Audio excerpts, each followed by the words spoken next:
Esta noche, el primer tema que exploramos es la vida y las ideas de Albert Einstein, quizá el físico más icónico de la historia moderna. Un hombre cuyo pelo alborotado y mirada profunda se convirtieron en símbolos del propio genio. Desde redefinir nuestra comprensión del espacio y el tiempo hasta su silenciosa resistencia contra la guerra y la injusticia, la vida de Einstein estuvo llena de curiosidad, rebeldía y momentos de profunda reflexión. Así que antes de ponerte cómodo, como siempre, tómate un segundo para dejar tu like y suscribirte al canal solo si disfrutas de nuestro contenido. Cuéntanos también desde dónde nos ves y qué hora es allí. Es momento de apagar las luces, de relajarse y ver juntos lo que tenemos preparado para esta noche. Albert Einstein nació en un tranquilo día de primavera, el 14 de marzo de 1879, en la pequeña ciudad alemana de Ulm. No fue recibido entre mármoles ni multitudes, sino en el susurro modesto de la vida cotidiana. Su llegada al mundo no hizo temblar la tierra, pero sembró, sin que nadie lo supiera, la chispa de una revolución silenciosa. Su padre, Hermann, era un ingeniero con espíritu práctico, un hombre de números y estructuras. Su madre, Pauline, una pianista de alma sensible, llenaba la casa con notas flotantes que parecían conversar con los objetos. Entre el metal frío de herramientas y la calidez de un piano de pared, Albert creció respirando un aire inusual, una mezcla delicada de lógica y emoción, de precisión y poesía. Esa dualidad, incrustada en su infancia como una melodía constante, sería la semilla de su pensamiento único. Desde el principio, Albert fue distinto. No en el sentido espectacular que uno asocia con el genio precoz, sino en una forma más callada, más enigmática. Tardó en hablar, lo suficiente como para que sus padres se preocuparan. Algunos familiares murmuraban que quizás algo no iba bien, pero cuando por fin comenzó a hacerlo, lo hacía con una extraña costumbre. Repetía en voz baja sus propias palabras, como si necesitara escucharlas primero para comprobar que eran reales. No era tímido, era reflexivo. No le interesaba el bullicio de los juegos, sino los engranajes invisibles que hacían funcionar las cosas. Observaba más de lo que hablaba, pensaba más de lo que mostraba. Había en él una especie de recogimiento natural, una atención silenciosa que parecía escuchar al mundo de una forma diferente, más profunda, como si ya estuviera buscando algo, aunque aún no supiera qué. Un día cualquiera, marcado por la fiebre y el reposo, cuando Albert tenía unos 5 años, ocurrió algo que cambiaría el rumbo de su vida. Su padre, buscando animarlo durante aquella enfermedad infantil, le llevó un pequeño objeto, una brújula de bolsillo. Nada espectacular. Apenas una cajita de metal con una aguja suspendida que oscilaba bajo un cristal.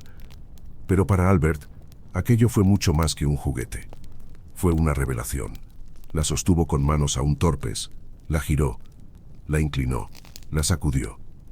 Y la aguja siempre regresaba al norte. No importaba el ángulo ni el movimiento, algo invisible la empujaba. Algo que no podía ver, ni tocar ni oír, pero que estaba ahí, presente, constante. Esa fuerza invisible, tan simple, tan inexplicable, encendió una llama en su interior. ¿Qué era eso que movía la aguja? ¿Cómo podía saber a dónde apuntar sin ojos, sin cerebro? Esa brújula plantó en su mente infantil una semilla de asombro, de duda, de hambre.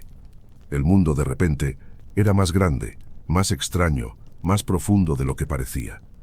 Años después, recordaría ese instante como su primer encuentro con el misterio del universo. Lo llamaría su primera maravilla. Y no fue una maravilla cualquiera, fue la chispa que lo empujó a buscar respuestas, a explorar lo invisible, a no conformarse jamás con lo evidente. Aquella brújula no solo señalaba el norte, señalaba un destino. Ese pequeño milagro cotidiano marcó el inicio de una travesía intelectual que lo llevaría mucho más allá de las paredes de su casa, más allá incluso de su tiempo. Porque antes de las fórmulas, antes de los premios y las teorías revolucionarias, hubo un niño enfermo, en silencio, fascinado por una aguja que bailaba como si conociera un secreto. Los primeros pasos de Albert Einstein por el sistema escolar no fueron, como muchos imaginarían, una historia de prodigio celebrado. Si hubieras estado en uno de aquellos salones de clase, quizás no habrías notado nada especial en él. No era rebelde, pero tampoco obediente. No causaba problemas, pero tampoco encajaba. Su cuerpo estaba presente, pero su mente, muchas veces, no. No seguía instrucciones con entusiasmo, no memorizaba respuestas con precisión. En un mundo donde se valoraba repetir, él prefería reflexionar. Pensaba en silencio, hacia adentro, como si estuviera más interesado en las raíces de las cosas que en las flores que todos veían. En la Alemania de finales del siglo XIX, la educación era un engranaje rígido, horarios exactos, pupitres alineados, disciplina estricta. Las lecciones eran monólogos, y el pensamiento creativo, más una amenaza que una virtud. Los estudiantes eran entrenados para recordar, no para cuestionar.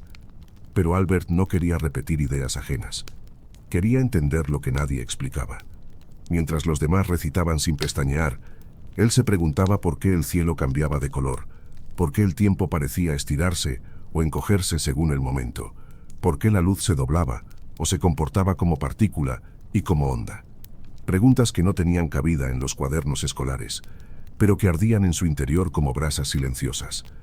En aquel entorno que premiaba la obediencia más que la inquietud, Albert se convirtió en un cuerpo extraño, no por falta de capacidad, sino por exceso de profundidad. Para sus profesores, Albert era un enigma irritante. No desafiaba con gritos ni gestos, pero su forma de pensar, libre y sin ataduras, era vista como una provocación. Hacía preguntas que no estaban en el programa. Cuestionaba lo que debía aceptarse sin réplica. Algunos lo tomaban como arrogancia, otros como terquedad. Uno de ellos, sin rodeos, le dijo que no lograría nada en la vida. Otro le aconsejó que dejara la escuela. No era odio, era incomprensión. Su mente no encajaba en los moldes de su tiempo. Pero en casa, lejos del aula y de las reglas, Albert era incansable. Su sed de conocimiento no tenía horario. Leía por placer, no por obligación. Descubría, por sí solo, conceptos que otros apenas comenzaban a escuchar en clase. Se enamoró de la geometría euclidiana y empezó a explorar, por cuenta propia, el álgebra y el cálculo, como quien desarma un reloj solo para entender cómo late el tiempo. Tenía 12 años y ya comenzaba a construir su propio mapa del universo, página a página, sin que nadie se lo exigiera. La música también se convirtió en un refugio sagrado. Su madre, con paciencia, le enseñó a tocar el violín desde pequeño. Al principio, Albert lo hacía por compromiso, pero con los años, las notas se volvieron compañeras. Especialmente las de Mozart, cuyas melodías parecían hablarle directamente al alma. Tocar le daba equilibrio, una especie de orden emocional cuando el mundo exterior parecía demasiado caótico. Dijo alguna vez que, si no hubiera sido físico, habría querido ser músico, porque en la música, como en la física, también habitaban patrones, simetrías y misterios. Así, mientras la escuela intentaba domesticarlo, él iba levantando, en silencio, su propio refugio intelectual. No estaba fracasando, solo estaba buscando el espacio correcto, el desafío adecuado. Y aunque todavía no lo sabía, ese desafío ya se acercaba. Cuando Albert Einstein terminó sus estudios en el Politécnico de Zúrich, llevaba consigo el conocimiento, pero no el destino. Era brillante, sin duda, pero desconcertante. Sus profesores lo reconocían como alguien con talento, sí, pero también con una terquedad que no encajaba en la academia tradicional. No seguía el protocolo, no reverenciaba la autoridad intelectual. Y eso le pasó factura. Se graduó sin honores especiales, sin cartas de recomendación que abrieran puertas. Nadie parecía saber muy bien qué hacer con él. Y durante un tiempo, él tampoco. Recorrió Europa con la esperanza de encontrar una plaza de enseñanza. Cada solicitud, una nueva negativa. Cada entrevista, una puerta que se cerraba. Más de 2 años pasaron así, años grises de incertidumbre, de espera. Años que más tarde llamaría, con cierta ironía, sus años desperdiciados. Pero en realidad, no lo fueron. Porque en ese aparente estancamiento, algo se estaba gestando. A veces, el genio necesita silencio para madurar. Finalmente, un amigo cercano le tendió la mano. Le ayudó a conseguir un empleo en la oficina suiza de patentes, en Berna. No era el tipo de puesto que uno imaginaría para un físico teórico. No tenía laboratorio, ni pizarras, ni colegas con los que debatir teorías. Solo un escritorio, una lámpara y un montón de solicitudes de patentes por revisar. Pero lo aceptó. Y ese modesto trabajo de oficinista, que para muchos habría sido un callejón sin salida, se convirtió en su refugio. El trabajo era repetitivo, casi mecánico. Le tocaba examinar dispositivos eléctricos, mecanismos extraños, aparatos que a menudo rozaban lo absurdo. Pero precisamente por eso, su mente quedaba libre. Entre informes técnicos y dibujos industriales, Albert pensaba, soñaba, garabateaba ideas en el reverso de los papeles. Salía a caminar por las orillas del río Ar, dejando que su mente se perdiera en preguntas que nadie más estaba haciendo. ¿Qué es el tiempo, en realidad? ¿Y la luz? ¿Cómo se comporta el universo cuando nadie lo está mirando? En su pequeño apartamento, por las noches, seguía trabajando. Sin recursos, sin laboratorio, sin más ayuda que su imaginación y su tenacidad. Mientras el mundo lo ignoraba, él seguía construyendo, paso a paso, las bases de algo inmenso. Todavía invisible para todos, menos para él.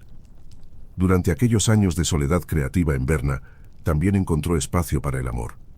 Se enamoró de Mileva Maric, una compañera brillante de sus años en Zúrich, una de las pocas mujeres que estudiaban física en ese tiempo. Su conexión fue intensa, tanto intelectual como emocional. Compartían teorías, ideas, sueños, pero también inseguridades, miedos y ambiciones no siempre compatibles. Su relación fue tan profunda como compleja. Con el tiempo, se casaron, tuvieron hijos y trataron de construir una vida juntos. Pero la convivencia no fue fácil. Albert aún estaba buscando su lugar en el mundo. Todavía no era el Einstein que el mundo conocería. Y el matrimonio, en lugar de ser solo un refugio, se convirtió también en una fuente de presión, de fricción silenciosa. Sin embargo, incluso entre los altibajos personales, hubo una obsesión que no se apagó jamás, la luz. Albert no dejaba de pensar en ella. Se la imaginaba como un misterio vivo, como una corriente que desafiaba las leyes conocidas. En sus pensamientos más íntimos, se visualizaba cabalgando sobre un rayo de luz, preguntándose, ¿cómo se vería el mundo desde ahí? ¿Qué leyes se aplicarían? ¿Se detendría el tiempo? ¿Qué pasaría con el espacio? Esa imagen, tan simple y al mismo tiempo tan extraña, lo acompañaba constantemente. Era una fantasía infantil convertida en brújula intelectual. No era un juego, era el germen de algo mucho más grande. Mientras revisaba planos de inventos ajenos en su escritorio de la oficina de patentes, él gestaba su propio gran invento, una nueva forma de mirar el universo. Todavía no tenía reconocimiento, ni fama, ni siquiera un título académico sólido. Pero en su mente, las piezas ya empezaban a encajar. El mundo aún no estaba mirando, pero Albert, en silencio, ya se preparaba para reescribirlo. El calendario marcaba 1905. Albert Einstein tenía 26 años, un empleo modesto en la oficina de patentes de Berna y un mundo entero dentro de su cabeza. Durante el día, su rutina era la de un funcionario más: revisar planos, evaluar descripciones técnicas, sellar documentos. Pero cuando caía la noche y las calles se vaciaban, Albert regresaba a su verdadero trabajo, el de pensar. Las preguntas que lo habían acompañado desde la infancia seguían ahí, zumbando como una melodía insistente. ¿Qué es la luz? ¿Qué es el tiempo? ¿Qué es la realidad? Ese año, sin ruidos ni ceremonias, escribió una de las páginas más importantes de la historia de la ciencia. Lo hizo en soledad, sin un laboratorio, sin ayudantes, sin reconocimiento. Lo que los historiadores más tarde llamarían su annus mirabilis, su año milagroso, fue en realidad una serie de noches silenciosas y días grises, donde un joven tecleaba artículos que cambiarían el curso del pensamiento humano. En solo 12 meses, publicó 4 trabajos científicos que no eran correcciones menores, ni notas de pie de página en la historia de la física. Eran terremotos. El primero abordó el efecto fotoeléctrico. En él, Einstein propuso que la luz no era solo una onda, como se creía desde hacía siglos, sino que también podía comportarse como una partícula, como pequeños paquetes de energía llamados cuantos. Con esa sola idea, encendió la chispa de lo que más tarde sería la teoría cuántica. Una teoría tan extraña, tan contraria al sentido común, que incluso él se sentiría incómodo con algunas de sus consecuencias. Pero su impacto sería gigantesco, abriría la puerta a tecnologías impensables como los paneles solares, los láseres y los cimientos mismos de la computación moderna. Y eso era solo el principio. El segundo de aquellos 4 artículos atacó una cuestión que parecía casi filosófica. ¿Eran reales los átomos? Aunque hoy nos parezca obvio, en aquel tiempo muchos científicos aún dudaban. Algunos pensaban que los átomos eran útiles como idea, pero no entidades físicas. Einstein no solo creyó en ellos, los demostró.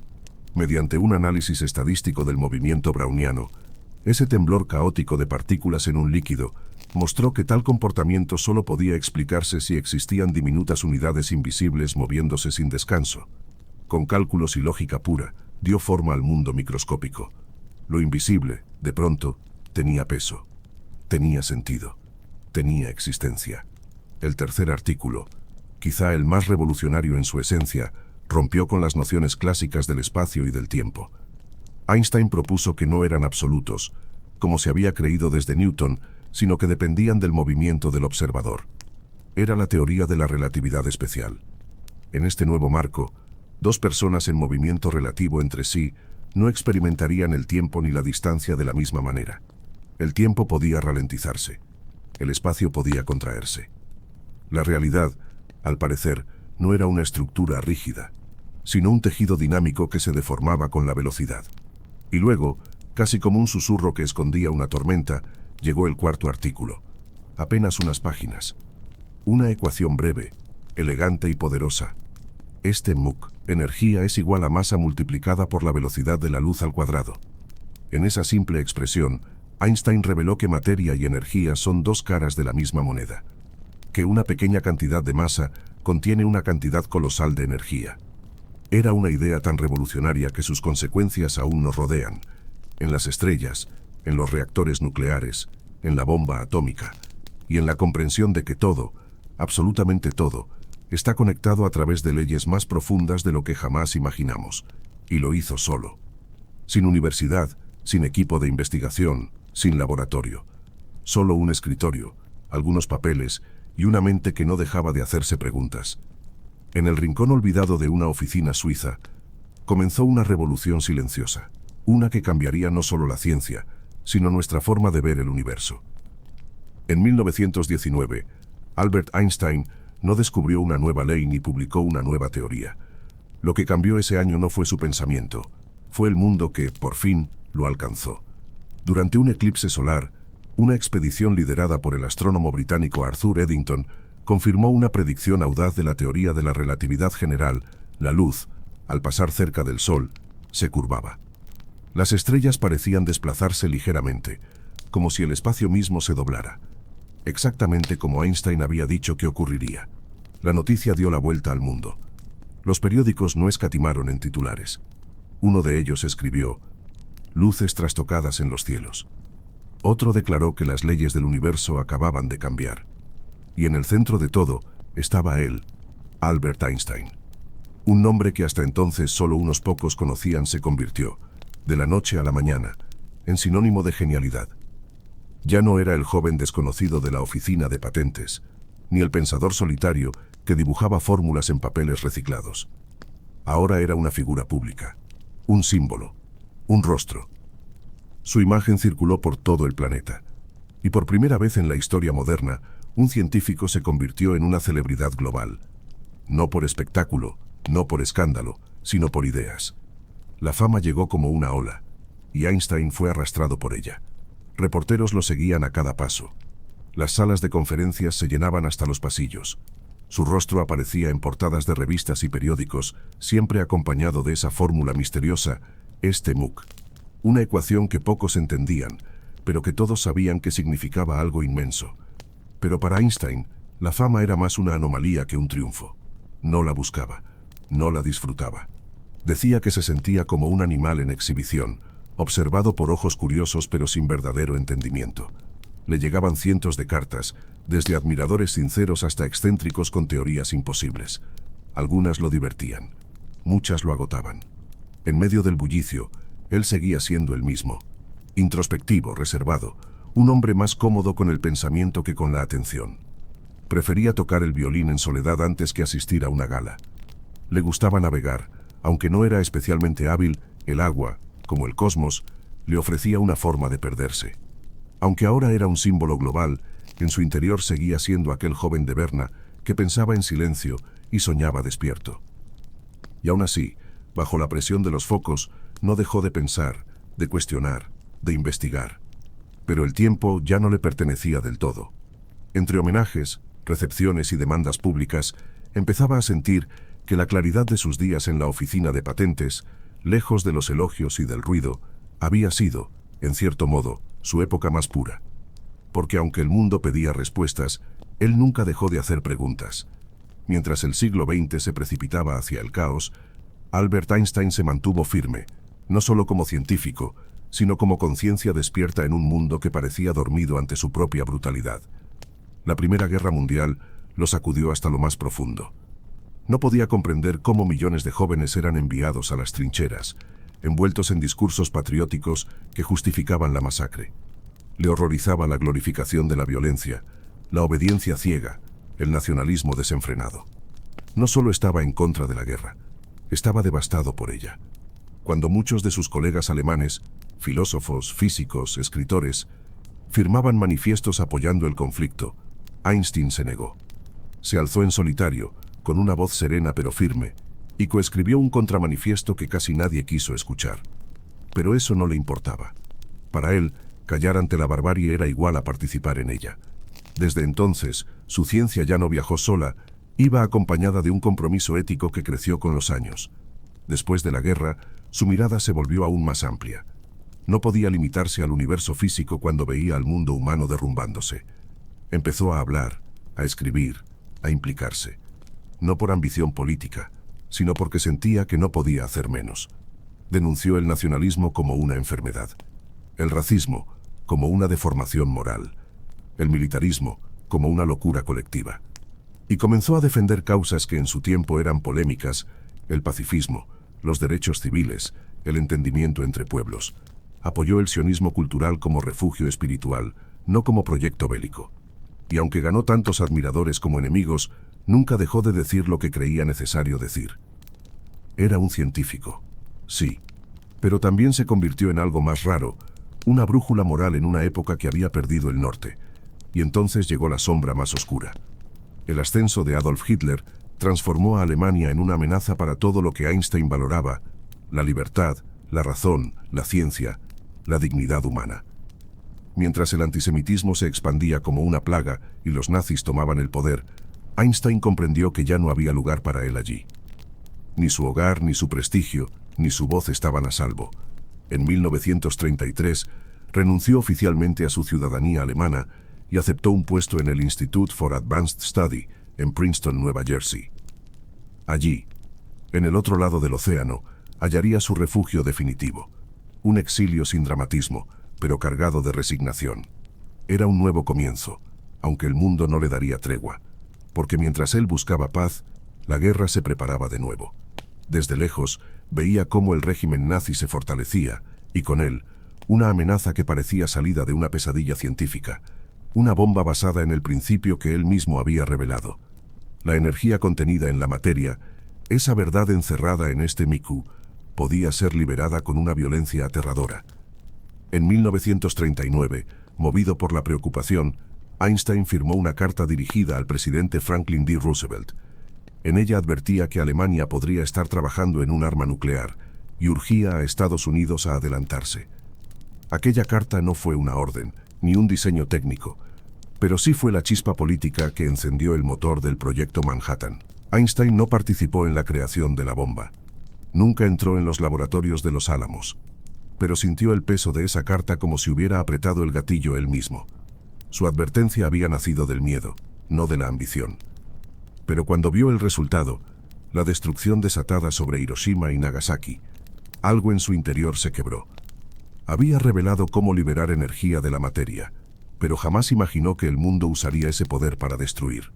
Cuando Albert Einstein se instaló en Princeton, lo hizo como algo más que un físico. Para muchos, ya era un símbolo viviente, el rostro del pensamiento libre, la resistencia intelectual frente al extremismo, la mente que había desafiado las leyes del universo. Pero él no buscaba ser emblema de nada.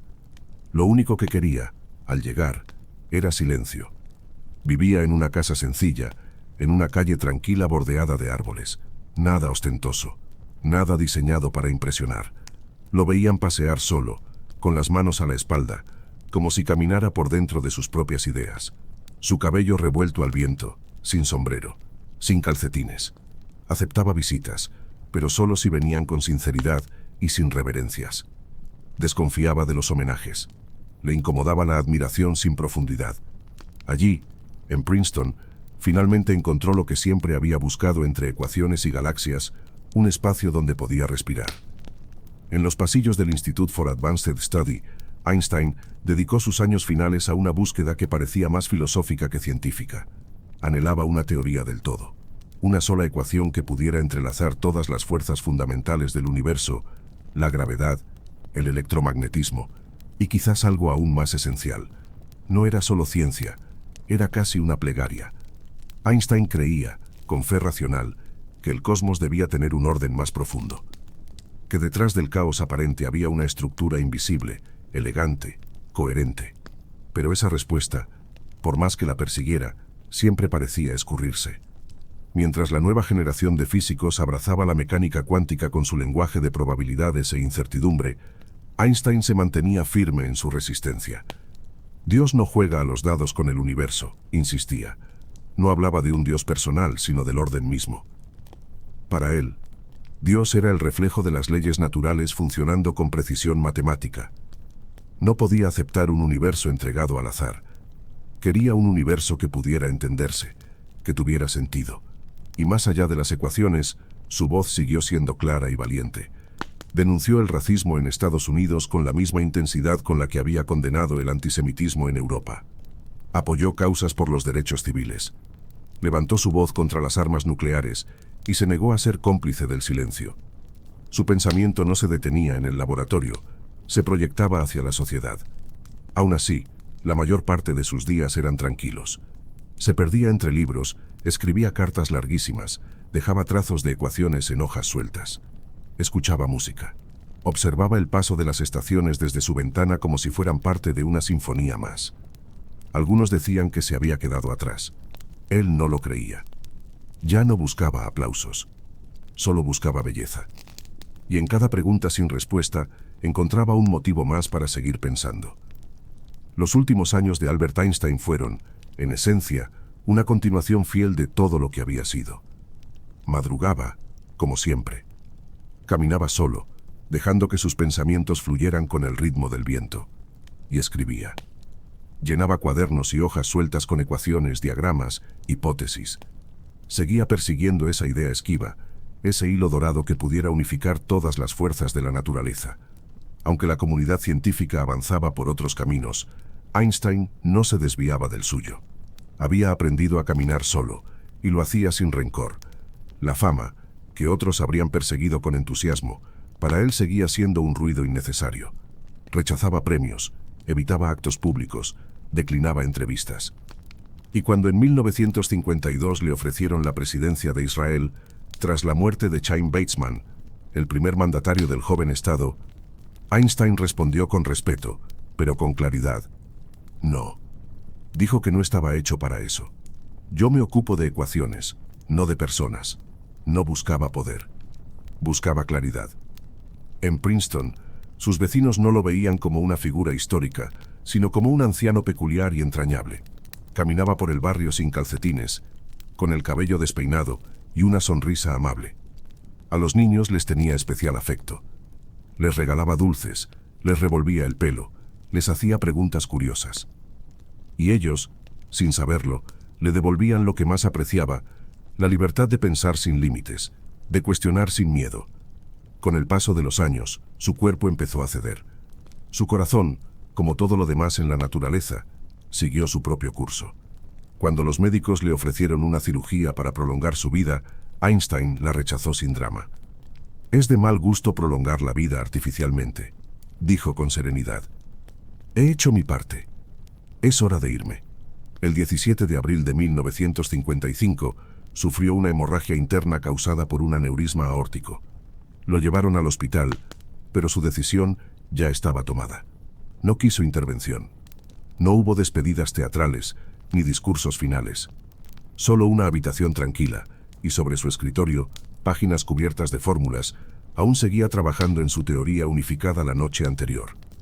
Hasta el final, buscó respuestas. Murió en la madrugada del 18 de abril. Su cuerpo fue incinerado en una ceremonia privada.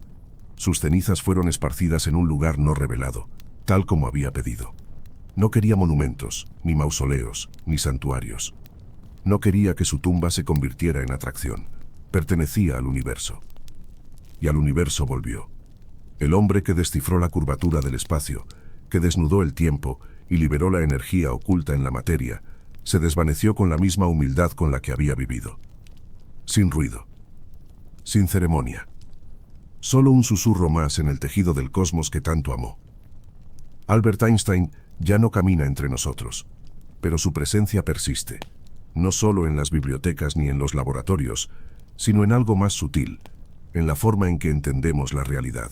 Sus ideas todavía resuenan, como ondas suaves en un lago sin fin. Su nombre ya no es solo un nombre. Es una metáfora, un símbolo, una palabra que se pronuncia con respeto, con humor, con asombro. En las aulas, en los libros de texto, en dibujos animados y conversaciones casuales, Einstein está presente. Pero detrás de la imagen del genio despeinado hay algo más importante. Un hombre que nunca dejó de preguntar, que no solo transformó la ciencia, sino también nuestra forma de mirar. Antes de él, el tiempo y el espacio eran conceptos rígidos. Después de él, entendimos que eran maleables, que podían doblarse, curvarse, estirarse. Que el universo no era un reloj, sino una danza. Que la masa y la energía eran lo mismo bajo disfraces distintos. Que la verdad, a veces, depende de dónde estás y de cuánto te atreves a mirar. Más allá de sus fórmulas, más allá de las ecuaciones que aún sostienen satélites y relojes atómicos, Einstein nos dejó algo más esencial, una forma de mirar. Nos enseñó que no pasa nada por no tener todas las respuestas, que está bien vivir con preguntas, que la imaginación no es un lujo, sino una herramienta, que el universo, por muy vasto y frío que parezca, también está hecho de asombro. Decía que lo más hermoso que podemos experimentar es lo misterioso, que ahí empieza todo lo verdadero, el arte, la ciencia, la humanidad. Einstein no fue perfecto, tuvo errores, remordimientos, contradicciones. Amó, dudó, se equivocó. Fue un genio, sí, pero también fue profundamente humano. Y tal vez por eso su legado perdura.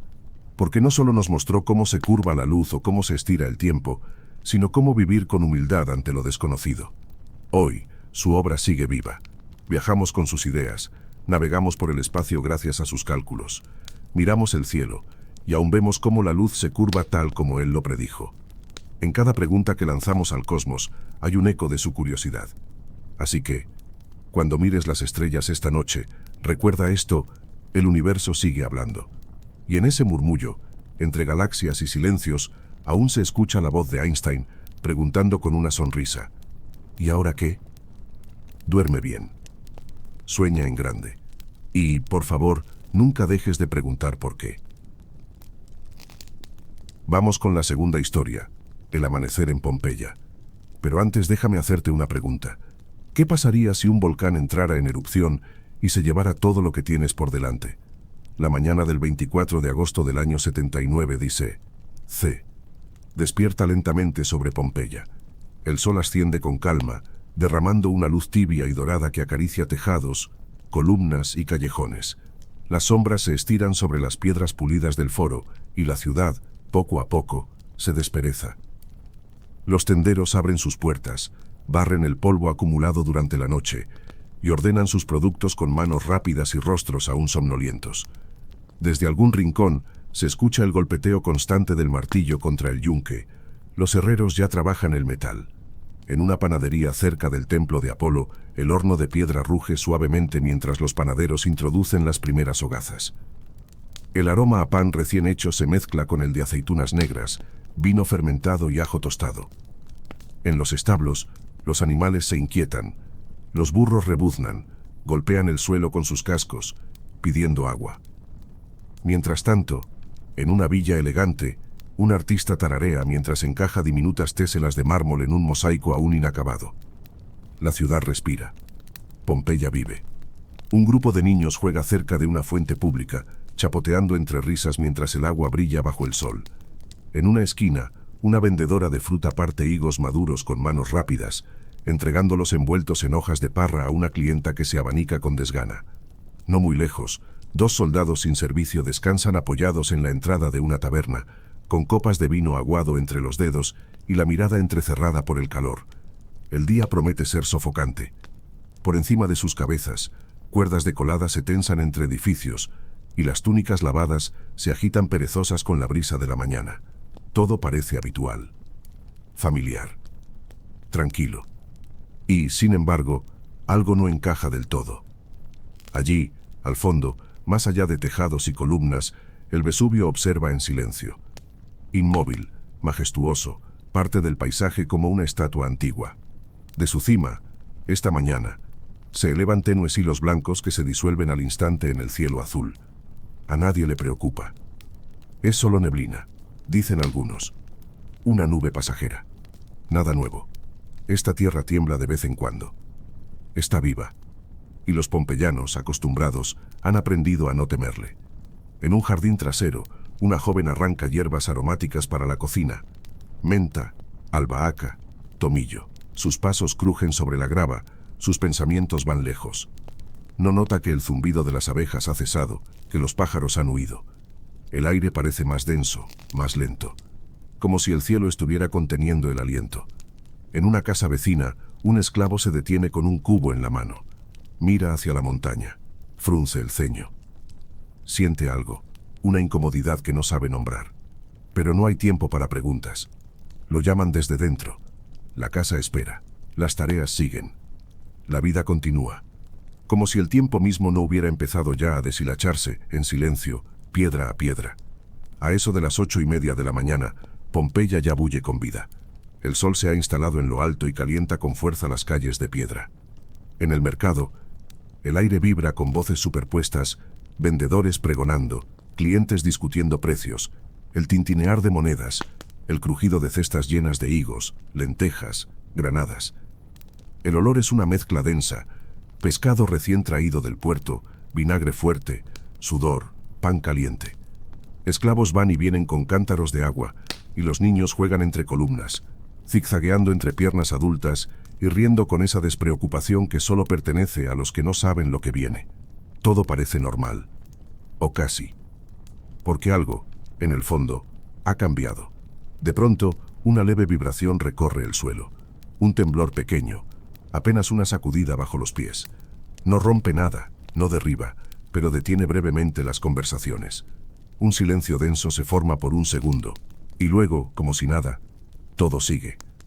Aquí los temblores son parte del paisaje. No hay razón para alarmarse, o eso se dicen. Pero hay señales, si uno sabe mirar. En el templo de Isis, una sacerdotisa se interrumpe a media invocación. El agua sagrada en el cuenco vibra sin causa aparente. El humo del incienso, en lugar de elevarse con suavidad, gira en espirales tensas, atrapado en una corriente invisible. Ella observa, en silencio. No dice nada. Pero en su interior, algo se remueve. Como si una presencia antigua, muy antigua, estuviera despertando. En una casa cercana a los límites de la ciudad, un perro inquieto araña con desesperación la puerta de madera. Está atado como siempre, pero hoy tira con furia, gimiendo, en alerta. Dentro, su dueña se detiene un momento. Observa algo extraño. Una capa fina de ceniza cubre los escalones del patio. Frunce el ceño. Algún horno mal apagado, piensa. Toma una escoba y la barre sin pensarlo demasiado. La rutina continúa. Pero bajo esa rutina, la tierra se sacude, cada vez con más frecuencia. A las 10 de la mañana, los temblores ya son constantes, breves pero insistentes. Uno cada media hora, como el latido de algo inmenso bajo los pies. En un muro cercano al anfiteatro, se abre una grieta delgada, apenas perceptible. Nadie la ve nacer. Más tarde, un comerciante la notará y encogerá los hombros. Cosas del tiempo, dirá. Pero el tiempo que culpa ya no es el de la erosión. Es el presente. Es ahora. En la cima del Vesubio, el vapor ha cambiado. Lo que eran hilos blancos son ahora columnas oscuras, grises, densas. Se elevan con lentitud, pero con intención. Retumbos apagados, sordos, empiezan a bajar por la ladera. Los animales, más sabios que los hombres, lo saben antes. Las cabras han huido, los perros se agazapan. Y el aire empieza a oler distinto. Azufre. Tierra quemada. Algo primitivo. Al mediodía, comienza la lluvia. no de agua, sino de ceniza. Primero como una nevada suave, casi poética. Copos grises flotan desde el cielo y se posan sobre techos, fuentes y hombros descubiertos. Son ligeros, pero cálidos. En el mercado, algunos alzan la vista, curiosos. A través de ese velo gris, el sol se convierte en un disco pálido y débil. La montaña está hablando, pero Pompeya aún no quiere escuchar. Sin advertencia, sin anuncio, sucede. A las 12:02 del mediodía, el Vesubio ruge. Un estallido sacude la tierra con la violencia de un dios enfurecido. El sonido no es solo un trueno, es una explosión que revienta el cielo. Las ventanas se astillan en Pompeya. El eco alcanza la costa de Miseno, al otro lado del Golfo. La montaña, tras siglos de silencio, no solo tiembla, se abre. Una columna inmensa de ceniza, piedra y fuego es lanzada al aire con una furia imparable. En minutos, alcanza los 20 kilómetros de altura. La luz del día se marchita. Un crepúsculo prematuro cubre la ciudad. Desde abajo, parece que el cielo se parte en dos.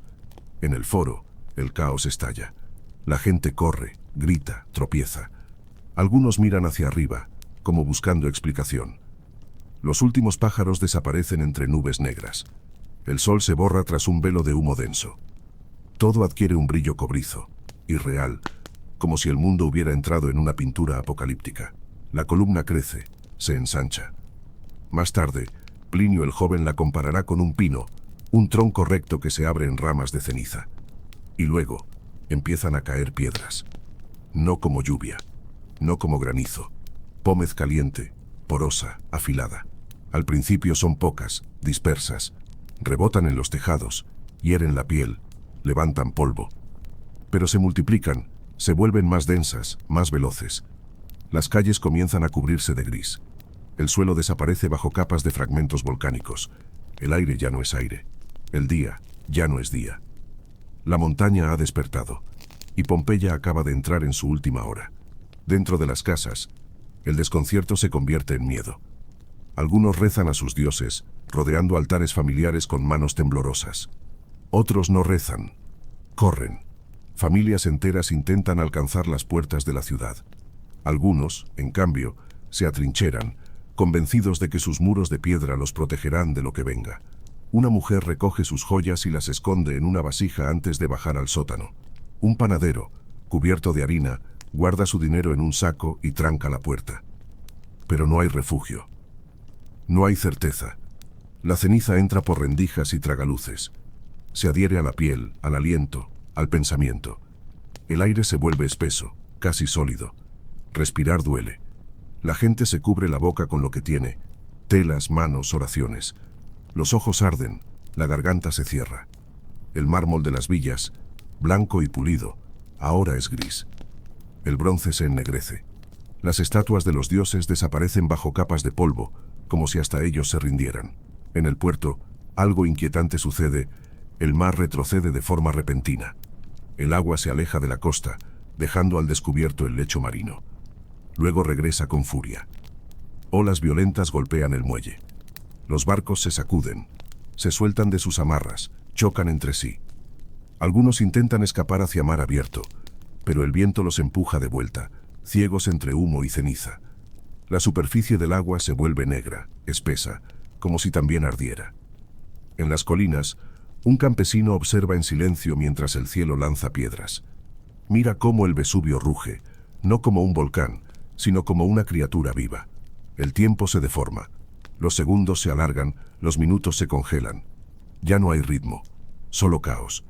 Donde antes sonaban campanas, ahora solo se oyen gritos, estallidos, y ese nuevo silencio, denso, absoluto, final. Pompeya no lo sabe aún, pero ya ha comenzado a desaparecer. Para la 1 de la tarde, Pompeya ya no se reconoce ni a sí misma. Todo lo familiar ha sido cubierto por una manta densa de ceniza caliente. Lo que antes eran calles, ahora son cauces de piedra y polvo. Los tejados ceden uno a uno bajo el peso de la pómez, que cae sin tregua como una lluvia ardiente y abrasiva. La ciudad entera se hunde bajo el gris. El pánico ya no se oculta. Es visible en cada paso, en cada rostro. La gente corre hacia las salidas. Porta Marina, Porta Nola, pero las puertas se han convertido en trampas, en cuellos de botella donde carros se traban, mulas caen, y cuerpos se empujan entre sí sin distinción de clase ni condición. Amos y esclavos corren codo a codo, sin jerarquías, sin historia. Solo con miedo.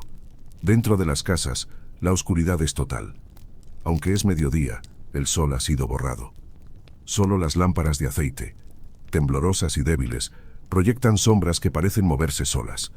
Algunas familias se aferran a sus hogares como a un barco que se hunde, cierran puertas, clavan tablones y rezan a dioses que ya no contestan. Otros huyen, llevando lo que sus manos pueden cargar, unas monedas, una joya, un ídolo doméstico, lo esencial, lo irónico, lo inútil. El aire ya no se respira, se pelea. La ceniza entra por cada rendija, cada tela, cada intento de protección.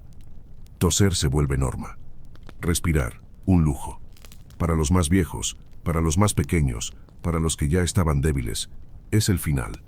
Uno a uno caen, no bajo fuego ni piedra, sino bajo polvo. Bajo aire convertido en castigo. Pompeya no colapsa de golpe. Se va deshaciendo en silencio, bajo la apariencia del cielo. En un callejón estrecho, un hombre avanza con dificultad, cubriendo con su brazo la cabeza de su esposa embarazada. En la otra mano lleva algo que, aún en ese caos, se rehúsa a soltar. Una pequeña estatua de Minerva. Talismán, protección, o simplemente símbolo de algo que no quiere perder. A su alrededor, la ciudad se deshace. Un grupo de jóvenes intenta escalar la muralla, buscando una salida, o quizás una vista que les dé sentido a lo que ocurre. Al principio se empujan, se ríen, se desafían. Pero cuando un techo cercano se desploma con un sonido seco, grave, definitivo, la risa desaparece. Solo queda el miedo. En las termas, el vapor se ha contaminado con polvo volcánico. El calor del agua ya no consuela. Se mezcla con ceniza, formando una niebla densa que entra por la nariz y quema los pulmones. Los que se bañaban ahora salen tambaleando, envueltos en toallas empapadas, desorientados, atrapados entre columnas humeantes. No saben hacia dónde correr. Ni siquiera saben si huir es posible. Más allá, en las colinas, los que lograron escapar temprano miran hacia atrás. Lo que ven ya no es su ciudad. Pompeya está envuelta en sombra. Un caparazón de ceniza cubre los templos, las plazas, las casas. La columna de humo se alza como un obelisco del fin del mundo. En su interior, relámpagos cruzan de lado a lado, destellando entre el polvo como nervios en una bestia enloquecida. El cielo se pinta de colores imposibles, naranjas, azules eléctricos, destellos rojos. Ya no parece una erupción, parece un juicio. Y lo peor, aún no ha llegado. A medida que avanza la tarde, Pompeya se derrumba poco a poco, como si la ciudad estuviera exhalando su último aliento. Ya no cae ceniza, se desploma en ráfagas violentas, lanzada por ráfagas de viento cargadas con el aliento ardiente del Vesubio. Las calles han desaparecido bajo capas de piedra volcánica. La pómez alcanza la altura de la cintura en algunas zonas. Las puertas ya no abren. Las ventanas no se cierran. El peso del cielo ha caído sobre la ciudad, y no muestra intención de marcharse. Los techos comienzan a ceder. El primero en caer es el de una villa cercana a la Casa del Laurel. El tejado se hunde con un sonido sordo, casi como un suspiro roto, y todo colapsa en segundos. Una nube de polvo lo cubre todo.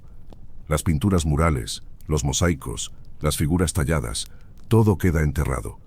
Una esclava, atrapada en el atrio, no alcanza ni a gritar. Es la primera. No será la última. Por toda la ciudad, los muros vibran. Las vigas crujen. Las casas, una tras otra, empiezan a derrumbarse bajo el peso que nunca fueron construidas para soportar. En un pequeño taller, un comerciante intenta salvar su mercancía, cubriéndola con telas antes de que el segundo piso se venga abajo. No lo consigue. En una panadería, el horno aún conserva un débil resplandor, pero no hay nadie para recoger el pan. El techo tiembla sobre él, a punto de ceder. El fuego seguirá consumiéndose solo, como la ciudad entera.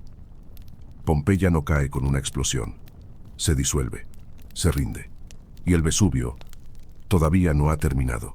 La ciudad se hunde en una oscuridad espesa, total. La ceniza, que al principio flotaba como nieve sucia, ahora es un muro. Se mete por rendijas, por bocas, por narices. Obstruye las lámparas de aceite, apaga su luz con cada nuevo soplo del Vesubio. El aire ya no es aire, Es polvo que quema y araña por dentro. Respirar se vuelve un acto violento. Una lucha constante. Ya nadie corre para escapar. Ahora se arrastran buscando aire. Un rincón, un respiro. El silencio se ha apoderado de todo, interrumpido solo por el estruendo lejano de los derrumbes, los estallidos de las casas que colapsan, y la tos. Una tos seca, desesperada, que rompe el aire como cristales. Y siempre, al fondo, el rugido grave y continuo del volcán. Como si el mundo respirara con dificultad. Bajo tierra, en almacenes y bodegas, algunos se esconden. Se agachan, se abrazan, se enroscan unos contra otros, buscando protección bajo losas que tiemblan. Madres sujetan a sus hijos contra el pecho. Algunos aprietan llaves que ya no abrirán nada. Otros simplemente toman una mano querida y cierran los ojos. Arriba, la ciudad se ha detenido. La ceniza ya llega a la rodilla. Las calles están vacías. Las fuentes se han secado. Las estatuas de mármol, antaño orgullosas, ahora están semienterradas. Sus rostros, manchados de hollín, miran al cielo como si buscaran respuesta. Pompeya aún vive, sí. Pero es una respiración cada vez más débil, un latido que se ralentiza. Porque aunque parezca imposible, lo peor todavía no ha llegado. Y el Vesubio sigue retumbando. Han pasado ya horas bajo la lluvia de ceniza. Pompeya yace medio sepultada, asfixiada en un silencio que pesa. Entonces, la montaña cambia su voz. Alrededor de las 17:30, el Vesubio emite un rugido grave, gutural, diferente a todo lo anterior. No es simplemente un sonido. Es como una fisura abriéndose en lo profundo de la tierra. Un momento después, la primera nube piroclástica se desprende. No es lava lo que baja, es algo aún más terrible. Un torrente ardiente de gas incandescente, ceniza y rocas pulverizadas se precipita por la ladera.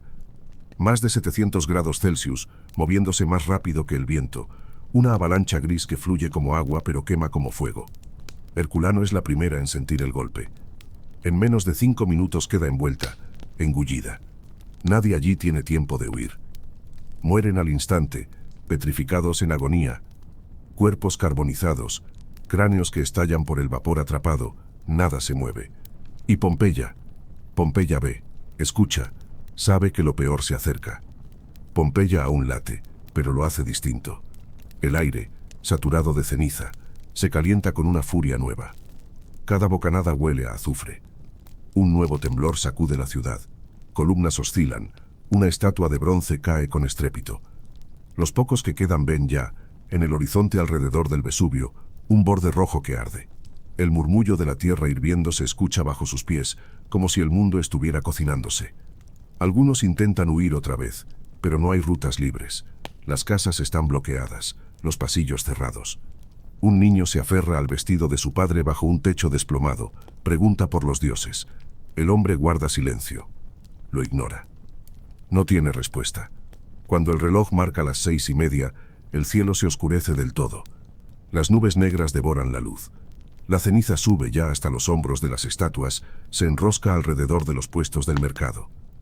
Algunas viviendas arden, apenas visibles tras columnas de humo. Y de pronto, silencio, un vacío absoluto que hiela el corazón. La primera oleada todavía no ha alcanzado Pompeya, pero su sombra pesa. La montaña ya no es solo un telón de fondo, es un dios despierto. El fin ya no es una posibilidad. Es algo que se acerca. El cielo sobre los tejados palpita, rojo. Y Pompeya tiene quizá unas horas, si acaso. Pero el tiempo de compasión se ha acabado. La noche ha tragado Pompeya por completo. No hay luna, no hay estrellas, ni llama que quiebre la cortina de ceniza suspendida en el aire. Solo un resplandor rojo de incendios lejanos tiñe los muros cubiertos de polvo. La ciudad ya no respira, contiene el aliento, espera. Entre las 7 y las 10 de la noche, el silencio se vuelve insoportable. Los pocos supervivientes hablan en susurros, como si el polvo pudiera escucharlos. Los ojos arden. El pecho se siente oprimido. La mayoría ya no corre. No hay lugar al que huir. Las puertas están selladas, los caminos obstruidos. El mar, envuelto en restos, apenas se distingue. Las calles, convertidas en lechos de ceniza caliente, alcanzan la altura de la cintura. En una villa elegante cerca de la Vía de la Abundancia, Una joven alumbrándose con una sola lámpara de aceite se arrodilla junto a su padre, inmovilizado por el miedo o por el dolor. Él le entrega un pequeño colgante, su último regalo. En el jardín que los rodea, las estatuas de Venus y Apolo se inclinan, semienterradas bajo ceniza. En otra casa, una madre se refugia bajo una escalera con su hijo. Le canta una nana suave, temblorosa. El niño está callado, no porque no sienta miedo, sino porque está demasiado cerca del caos. El miedo se ha vuelto normal. Respirar se ha convertido en la última herramienta. Y esa también se extingue. En los establos, un perro yace encadenado, marcas de sus uñas en la madera, intentó librarse, pero la ceniza le ganó el paso. Cerca de las 22:45 vuelven los temblores, esta vez con una gravedad nueva. El suelo parece gemir, convulsionado por la presión que se acumula bajo la montaña. Muros viejos se agrietan. Un techo se derrumba junto al templo con un estrépito seco. El polvo se alza en columnas diminutas. En un patio, una columna ornamental cae y se desmenuza con un estruendo sordo. Las personas se inclinan, se encogen. Ya nadie da órdenes. Ya nadie espera salvar nada. Solo aguardan cada instante. Un aliento tras otro. Los que aún viven están quietos. Algunos de rodillas, implorando. Otros tendidos, con los brazos cubriéndose el rostro. Manos se estrechan entre sí, labios susurran plegarias en la oscuridad. No hay gritos ya, solo el sonido de la piedra, del polvo, del corazón latiendo contra el miedo. A las 21:50, la cima del Vesubio se vuelve más viva, más roja, como si el infierno hubiera encontrado una grieta. Una segunda oleada piroclástica comienza a tomar forma, más rápida, más densa, más devastadora. Pompeya, ya herida y a oscuras, no clama, solo aguanta. Se prepara sin saber cómo. A las 22:15, el volcán estalla de nuevo. Esta vez no hay advertencia ni transición. La avalancha que baja por sus laderas no es lava, es un muro ardiente de gas, rocas pulverizadas y ceniza incandescente. Corre como un río de muerte, a más de 160 kilómetros por hora. No da tiempo a correr, ni a gritar, solo llega. La ciudad es tragada de golpe. Las calles, las plazas, los jardines, todo es arrasado. La temperatura se dispara por encima de los 400 grados. El fuego consume la madera al instante. Los cuerpos quedan petrificados por el calor. Un gesto, un abrazo, una oración. Eso es lo último. No hay gritos, solo la quietud forzada del final. La ceniza lo envuelve todo, fundiendo carne y polvo en una forma eterna. El instante queda atrapado, como una fotografía de lo imposible. Las edificaciones colapsan al unísono. Tejados se desploman, muros rechinan. El foro entero queda enterrado bajo cascotes. Hasta las blancas estatuas de mármol se quiebran, hinchadas por el calor. Las fuentes, a medio fluir, se tapan, se llenan de ceniza como si recibieran una ofrenda final. En menos de un minuto, la oleada borra la ciudad. Después de eso, silencio. No un silencio lleno de consuelo, sino uno tan hondo que abruma. Es el murmullo del fin, de lo ancestral cumpliendo su inexorable destino. El Vesubio gime una última vez, y se aquieta. Pompeya ya no puede llamar al fuego ni al viento. No hay más voces. No quedan pasos sobre el pavimento del foro. La ceniza gruesa yace inmóvil, formando una alfombra espesa. Es como si la ciudad hubiera sido suspendida, no destruida, detenida en el momento preciso en que la tragedia la reclamó. El viento cambia suavemente en la llanura, arrastrando los últimos rastros de azufre hacia el este. Los astros regresan al cielo limpio, pero ya nadie los contempla. Solo perduran formas congeladas, cuerpos, posturas, gestos suspendidos en el aire. Ninguno tuvo tiempo de decir adiós. Y sobre todo, el Vesubio permanece en pie, coronado por vapor, inmóvil. Bajo su sombra, Pompeya duerme y espera. Ya pasada la medianoche, la erupción pierde fuerza. Lo que antes era un rugido insoportable se vuelve apenas un murmullo lejano, como un suspiro del Vesubio. El humo se eleva contra el cielo negro, pero las llamas ya no se ven. Pompeya yace inmóvil bajo su manto letal de ceniza. No hay gritos, no hay pasos, ni plegarias, ni viento que las lleve. Solo silencio denso, pesado.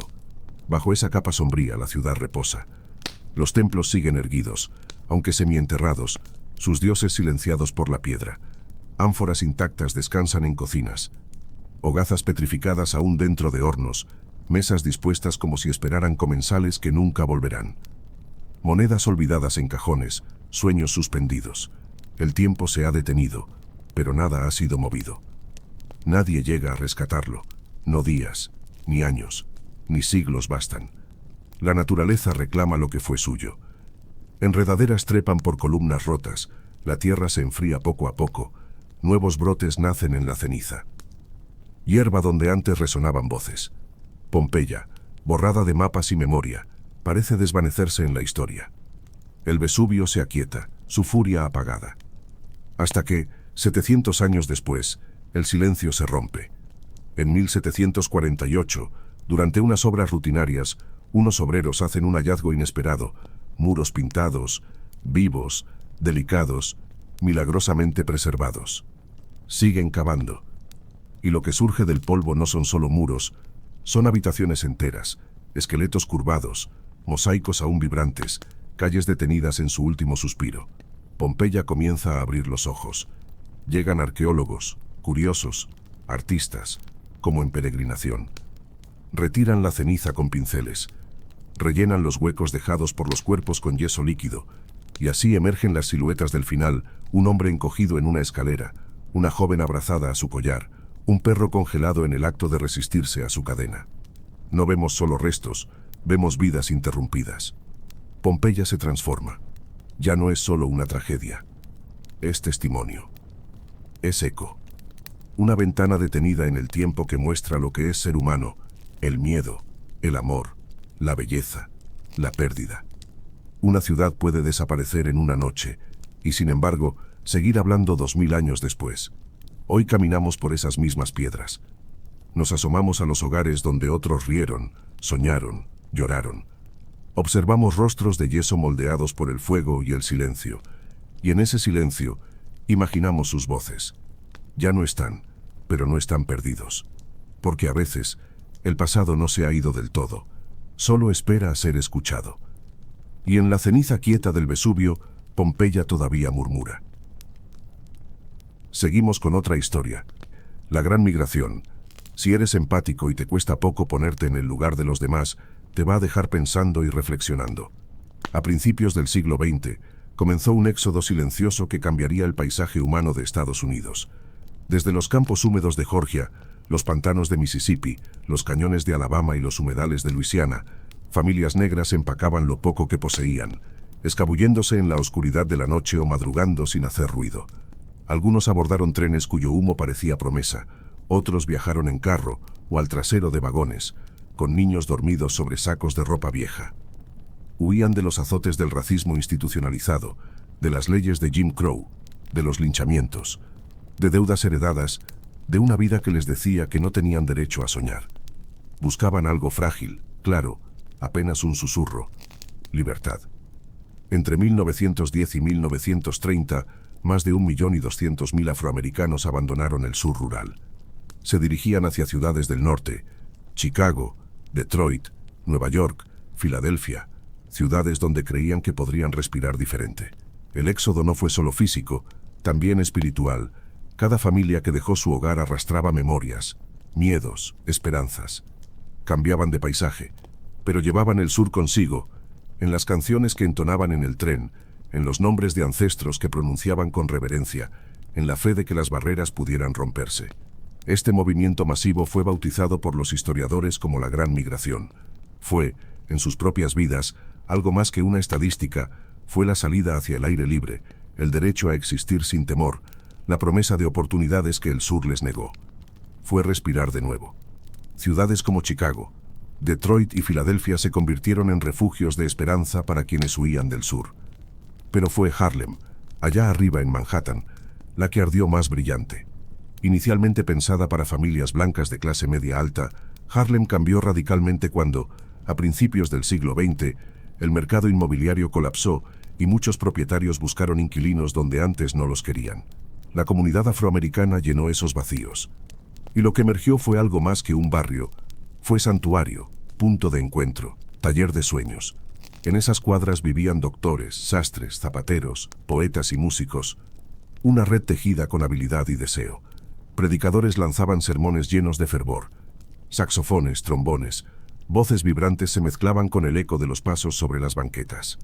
Aún con obstáculos, discriminación rampante, empleos escasos, salarios miserables, barrios congestionados. Pero algo distinto también creció: esperanza tangible. Por primera vez, muchos negros no vivían únicamente para sobrevivir. Vivían para expresarse, para construir algo propio. En Harlem encontraron algo que antes les había estado vedado: un hogar que no era solo un techo, sino pertenencia, donde sus talentos podían brillar, su cultura florecer, su voz contara. En Harlem el sonido dejó de ser solo fondo para transformarse en latido, y nada lo hizo vibrar con tanta fuerza como el jazz. No nació en partituras pulcras ni en salones elegantes, nació en los porches sulfurosos de Nueva Orleans, de trompetas melladas, plumajes rotos y corazones marcados. Viajó al norte con la gran migración, cargado de historias, de tristeza, de celebración. Y al encontrarse con la sed de expresión de Harlem, estalló. A comienzos de los años 20, el jazz no era solo música, era libertad viviente, ritmo que se doblaba, que desafiaba normas, que jugaba con el pulso del tiempo. Transformaba el dolor en melodía, el silencio en invitación. En Harlem, escapaba por ventanas abiertas, inundaba sótanos, clubes clandestinos, se filtraba incluso en el susurro de las aceras al cierre de la luz. En una esquina, sonaba la voz rasgada de Bessie Smith, en un gramófono. Al doblar otra calle, un joven con corneta imitaba los riffs de Louis Armstrong, y si tenías algún billete o suerte, podías entrar al reservado aterciopelado del Cotton Club y escuchar a la orquesta de Duke Ellington estallar como un amanecer. Los arreglos de Ellington no eran solo música, eran paisajes sonoros vivos. Trompetas que parecían susurrar historias, trombones que rugían como bestias dormidas, tambores que retumbaban bajo los pies, pianistas que hacían bailar dedos y almas. Su orquesta no seguía lo establecido, lo trazaba. Creaba ritmos que hacían temblar banquetas, latir corazones, que obligaban al cuerpo a moverse aunque la mente quisiera quedarse quieta. Por primera vez, los músicos afroamericanos no simplemente interpretaban notas, moldeaban el sonido, definían una nueva manera de sentir América. Y estas vibraciones no se quedaban dentro de los clubes. Se escapaban a la calle, al Savoy Ballroom, donde negros y blancos compartían la pista, un acto subversivo en su simpleza. Swing, stride, blues, se mezclaban en un solo latido que recorría Harlem. El jazz no era solo ruido alegre, era lenguaje en carne viva. Una trompeta que llora, un saxofón que suspira, un clarinete que ríe entre pausas. Capturaba aquello que las palabras a menudo no pueden, la mezcla de alegría e injusticia, de esperanza y rabia, del orgullo de vivir contra viento y marea. A pesar del peso del racismo, de las viviendas hacinadas y los sueldos magros, el jazz levantaba el espíritu. Decía fuerte: estamos aquí. Seguimos siendo hermosos, seguimos haciendo ruido. Harlem no solo escuchaba con los oídos, lo sentía con el pecho. Mientras las trompetas marcaban compases en los clubes, otra revolución más íntima se forjaba en papel y tinta. En Harlem, la palabra fue ganando tierra, encarnando poder propio. Jóvenes escritores, poetas y pensadores empuñaban la pluma con la misma pasión con la que los músicos aporreaban los tambores.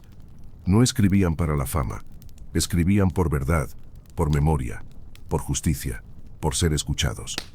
Langston Hughes llegó a Harlem arrastrando corrientes antiguas. Apenas era un muchacho cuando compuso The Negro Speaks of Rivers, un poema que navegaba en el tiempo, enlazando la sangre negra desde el Nilo hasta el Mississippi. Su verso era claro, musical, sin miedo. Hablaba de los que pocos miraban: conserjes, bailarinas, madres agotadas, soñadores escondidos. Y les dio voz. Claude McKay, por su parte, tomó otra arma: el verso vibrante, áspero, de rebelión. Poemas como If We Must Die eran puños alzados, palabras sin rodeos ante la injusticia, con firmeza y ojos despiertos. Para McKay la pluma no era un instrumento suave, era filo.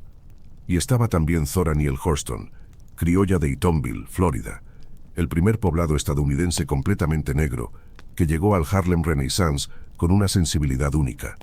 Zora estudió antropología, escuchó la palabra oral como pocos, y convirtió el habla popular en literatura viva. Su escritura fluía como conversación, con dialecto, ritmo, mito, fuego. Donde otros pulían cada frase, ella buscaba la verdad desnuda. Su voz era áspera, auténtica, sorprendente. Los salones de Harlem se convirtieron en espacios de convergencia intelectual. Se reunían hasta altas horas, leyendo borradores ante amigos, raconto poético, debates sobre injusticia y belleza. Revistas negras como The Crisis o Opportunity abrieron sus páginas para quienes antes no tenían cabida.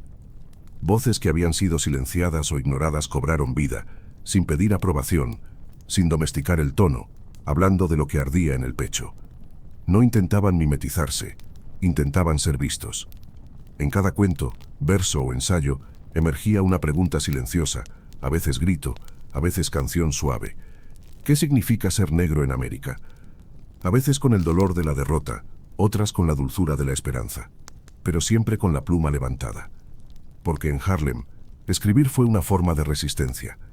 Y resistir, una forma de orgullo que no se codicia, se vive. El renacimiento de Harlem no solo se escuchaba o se leía, se contemplaba, se veía con los ojos del alma. En Harlem, los artistas tomaron los pinceles con convicción, con la intención no de complacer al mundo, sino de retratar la suya. Pintaron lo que jamás había sido pintado, la vida negra cotidiana, la belleza negra auténtica, la historia negra narrada desde dentro. No como objeto de estudio ni como estereotipo, sino como protagonistas de su propia historia. Aaron Douglas fue pionero silencioso con una audacia visual extraordinaria. Combinó motivos africanos con el modernismo emergente, formas geométricas de bordes limpios, siluetas en capas que parecían proyectar sombras de ancestros, líneas radiales que irradiaban fuerza. Sus murales no eran meras obras decorativas, eran epopeyas en color. En obras como Aspects of Negro Life, plasmó el arco completo del viaje colectivo del pueblo negro, del sufrimiento de la esclavitud al despertar de la resistencia, del encadenamiento al anhelo de libertad. Las figuras quizás no tenían rasgos individuales marcados, pero no necesitaban rostro para tener identidad, representaban a muchos, representaban esperanza. El arte visual del renacimiento de Harlem no fue un lujo ni un susurro. Fue una proclamación, una afirmación de existencia, de dignidad. Cada cuadro, cada mural, cada retrato decía, «Aquí estoy. He estado aquí». Porque tras siglos de ver distorsionados los cuerpos negros, niñeras caricaturescas, personajes secundarios, sombras en escenarios ajenos, por fin llegó un tiempo en que se pintaban reyes, reinas, madres, amantes, bailarines, sabios. Cada pincelada era protesta contra el borrado. Cada fotografía, un acto de visibilidad. No era arte separatista, era arte que se negaba a obedecer los márgenes impuestos. Se escapaba de los salones de galerías elitistas. Estallaba en iglesias, tiendas, escaparates, murales, revistas de tinta negra y papel áspero. El lienzo se volvió la calle, el muro, la ventana, lo comunitario. Y donde antes había silencio o invisibilidad, ahora había imágenes que gritaban, danzaban, resistían. Porque la verdad, cuando se ve, tiene poder. Y Harlem lo mostró. Palmer Hayden pintó rostros comunes, de la gente que trabajaba con las manos, barberos en sus sillas, pescadores con redes al hombro, madres cocinando y vecinos charlando en puertas abiertas. Archibald Motley, por su parte, trasladó la vida nocturna de los clubes negros a cuadros vibrantes, humo, trajes oscuros, risas rebotando en zapatos brillantes, reflejos de luz en cristales, baile, música, color y energía en cada esquina. Y mientras los pinceles narraban escenas, en los estudios fotográficos y oscuros talleres de Harlem, James Van der Zee capturaba otra belleza. La real, la reconocible. En sus retratos, familias vestidas con su mejor traje, recién casados cogidos de la mano, soldados orgullosos con uniforme planchado, niños erguidos junto a sus padres. Van der Zee se convirtió en ese espejo que Harlem necesitaba. Mostraba dignidad, alegría, orgullo y también el peso del dolor. El arte visual del renacimiento de Harlem fue mucho más que decoración. Fue palabra, reivindicación, verdad visible. Tras siglos de distorsiones, de caricaturas, de representaciones impuestas por otros, estos artistas se apropiaron de la imagen negra. Ya no hubo personajes de caricatura, ni figuras marginales. Aparecieron reyes y reinas, amantes, madres, sabios, bailarines, soñadores, rebeldes. Cada cuadro protestaba contra la invisibilidad. Cada retrato fotografiado gritaba que no se serían borrados. No era arte para museos exclusivos, llenaron murales, escaparates, iglesias, revistas de barrio. Pintaron con urgencia, con presencia, con verdad. Su lienzo era amplio, y lo llenaron con su propia historia, no con fantasía sino con aquello que era real, humano, reconocible. Mientras el jazz vibraba en los clubes y la poesía encendía las noches, algo más profundo germinaba bajo el renacimiento de Harlem. La conciencia política despertaba. Durante generaciones, a la población negra se le había dicho que se achicara, que guardara silencio, que viviera callada al margen. Pero en Harlem, el orgullo dejó de ser privado para convertirse en declaración pública. Con ese orgullo llegó otra clase de política, no aquella marcada por partidos, sino por identidad, por exigencia de respeto, por la firme negativa a ser borrados. W. Du Bois, el erudito y activista, llevaba tiempo sosteniendo la idea del talento de la décima parte, los más educados, los más visibles, los que pudieran abrir caminos para todos. Para él, el renacimiento de Harlem era evidencia de que la grandeza negra ya estaba presente, no algo que vendría mañana, sino algo que estaba sucediendo ya.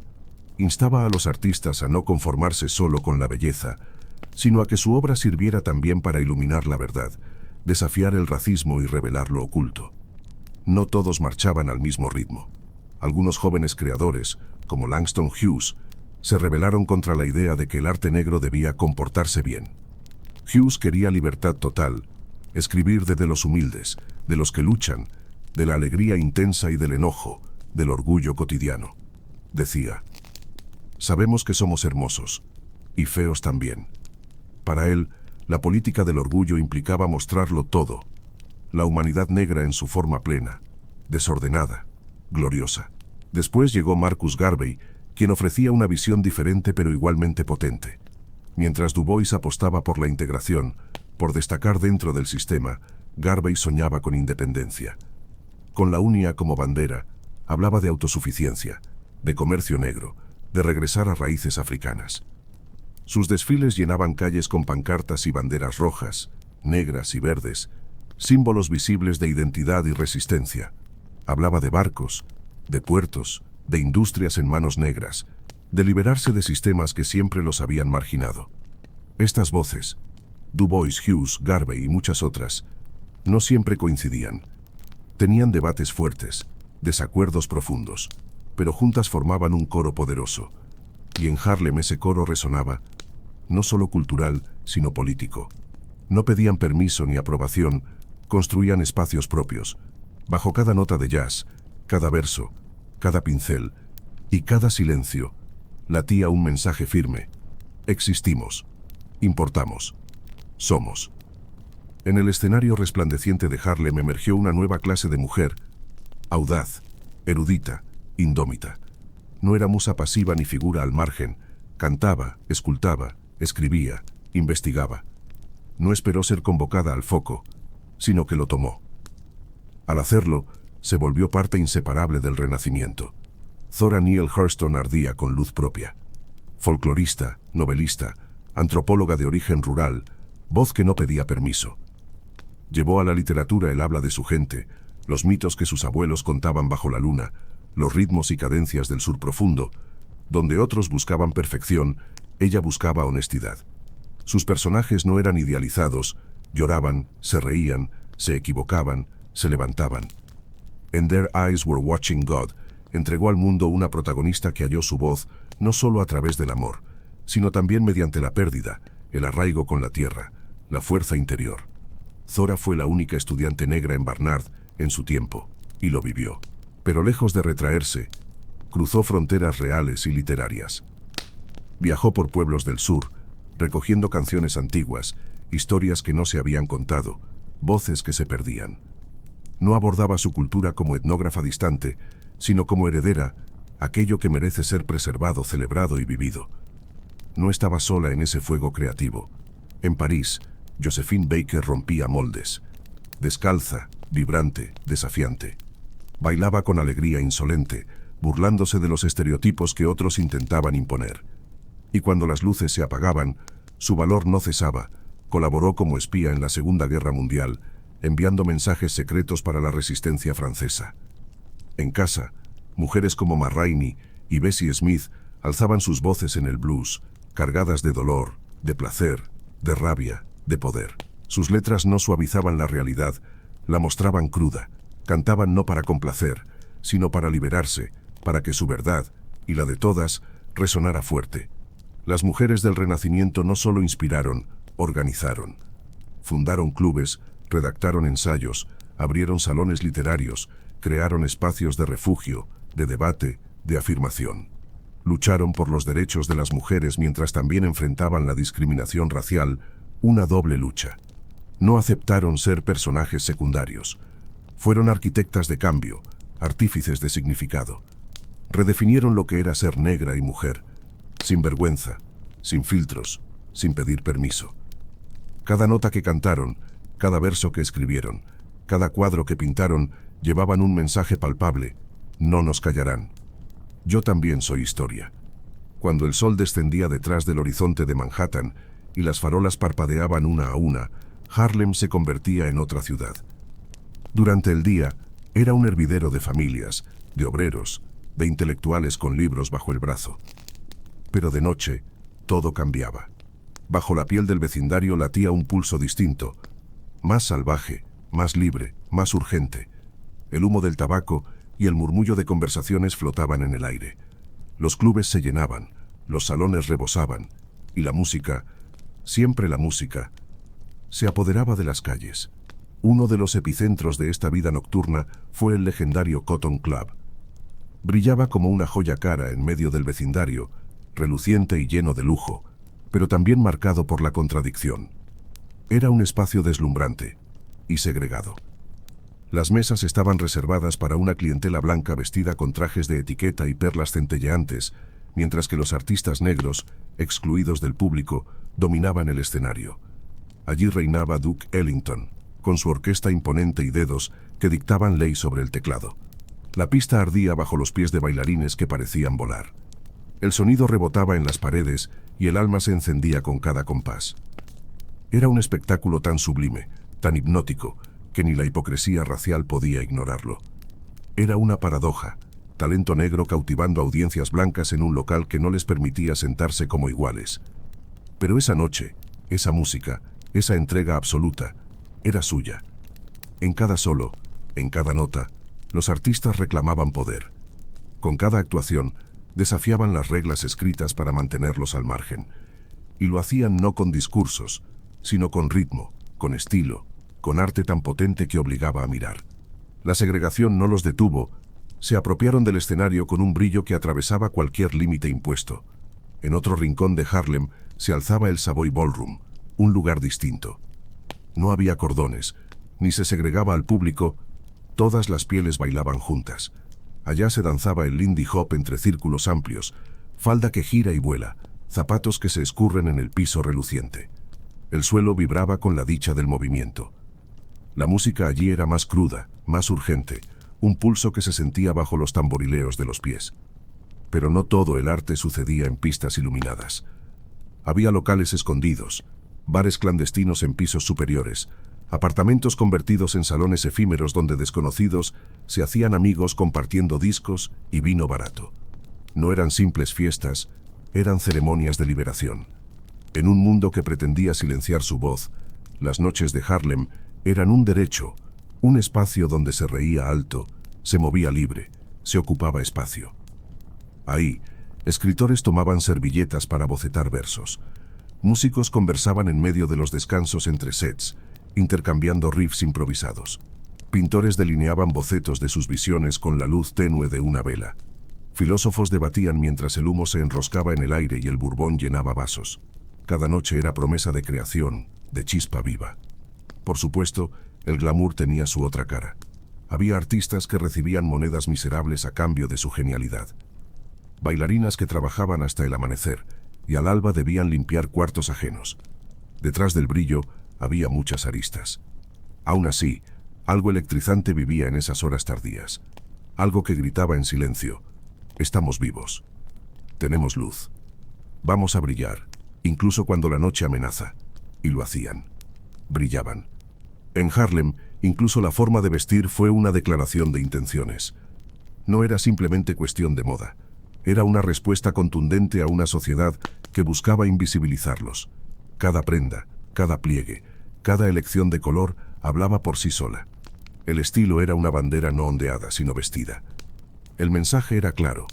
Estoy aquí, y merezco ser visto. Los hombres caminaban con elegancia desafiante, enfundados en suits de proporciones teatrales, hombros amplios, chaquetas largas que se movían con el viento, pantalones de talle alto que parecían desafiar las reglas del decoro tradicional. No era discreción lo que buscaban, era presencia. Brillaban los zapatos como espejos recién lustrados, los sombreros inclinados con precisión matemática.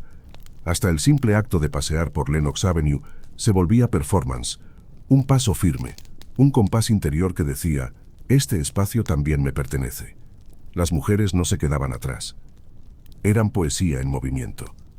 Labios rojos como manifiesto, vestidos que abrazaban la silueta con bordados que hablaban de raíces y ambición. Algunas preferían blusas vaporosas, otras atuendos ceñidos como armaduras de dignidad. El cabello era un universo en sí mismo, alisado, rizado, recogido en turbantes majestuosos o suelto, desafiando el viento y los estigmas. No importaba si eran artistas de club o trabajadoras domésticas, caminaban con la cabeza erguida, las caderas marcando territorio, como si el mundo fuera un escenario y ellas la escena principal. El estilo en Harlem no era adorno, era identidad, orgullo y a veces escudo.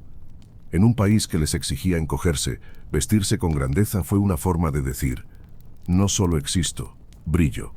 Iba más allá del atuendo. El idioma mismo se volvió material de arte. El argot, los dialectos, los giros del habla se transformaron en herramientas de resistencia. Los jóvenes se inventaban formas nuevas de comunicar, retorciendo palabras con ingenio, ritmo, corazón. No se trataba solo de hablar inglés, era reimaginarlo. En el ritmo de un verso, en el eco de una réplica, cada sílaba llevaba historia, orgullo. Hasta el silencio tuvo peso, una ceja alzada, una pausa elegida, una mano firme apoyada en la cintura, gestos que decían, puede que no me reconozcan, pero yo sé quién soy. En los salones de barberías y peluquerías, espacios sagrados del barrio, se compartía estilo, se pulía identidad. Cuando uno se vestía con convicción, inspiraba a otro a hacerlo. Un pañuelo llamativo podía despertar una chispa de orgullo en decenas que lo veían y lo imitaban. El estilo de Harlem no se quedó allí, se extendió. Fue llegando a Chicago, Detroit, incluso cruzó el océano hacia Londres y París. Pintores lo plasmaron, fotógrafos lo capturaron, cineastas lo incidieron. Se convirtió en parte de revoluciones culturales futuras, porque en un país que negaba tu valor, vestir con belleza no era vanidad, era acto de rebeldía. Caminar con dignidad era político. Mostrar alegría era resistencia.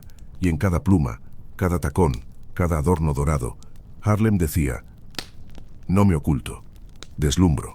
Al entrar en los años 30, el resplandor del Renacimiento comenzó a apagarse. La Gran Depresión apretó las costuras de Harlem. Los clubes cerraban temprano, los teatros quedaban vacíos, los artistas dispersos, el dinero desaparecido. Ya no bastaba con sueños. Hacía falta pan y abrigo. Las editoriales recortaron tiradas. Las luces del glamour se han vuelto pálidas bajo el peso de la necesidad.